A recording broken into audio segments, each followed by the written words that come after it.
Thank you all for watching my first video. I really hope that my videos make a change someday in the future, whether it's a year, 10 years, or 20 years from now. But I'm not going to stop doing this. I'm going to do this until the day I die. I'm very grateful that I'm starting a platform for the first time, and I hope that everything just goes pretty well. Thank you all for your support. But like I said, I hope that my content actually makes a change. I hope that people can watch my content and get something out of it. That's what I want more than anything. Putting others before yourself and abuse is what drives me to make this content and to start this channel. I don't want people to abuse each other. I don't want children to suffer abuse, because all it takes is one bad childhood, just one, for there to be a whole generation of damage. That's why we need to work on ourselves and to become better people so that we can give our children the best childhoods they could have, or at least the best childhoods that we can provide. And not just that, but also for ourselves, how we handle our emotions and the way we treat other people.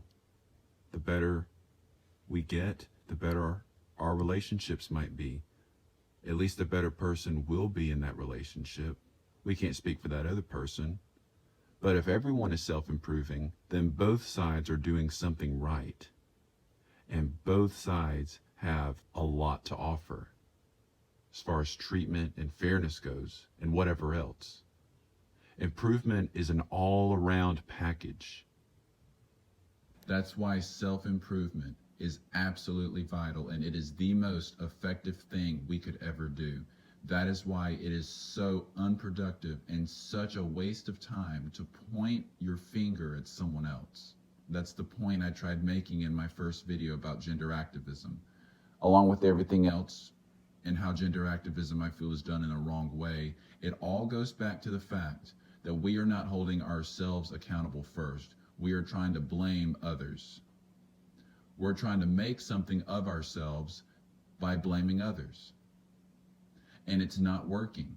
There is no change. In fact, everything seems to be getting worse because we are all blaming others and we are pointing our finger instead of looking in the mirror. Self-improvement.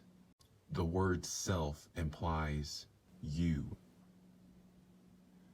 We can want to change, and change is more effective when we want it instead of us trying to push it onto other people.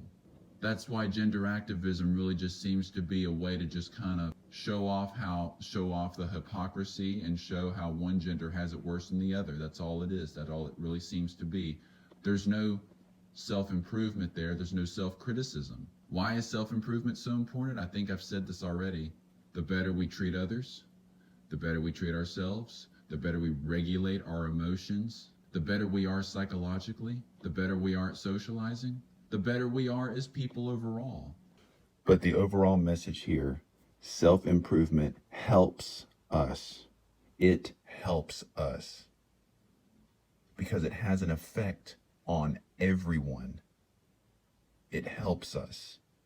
That's why it is so important for us to improve, because it helps us.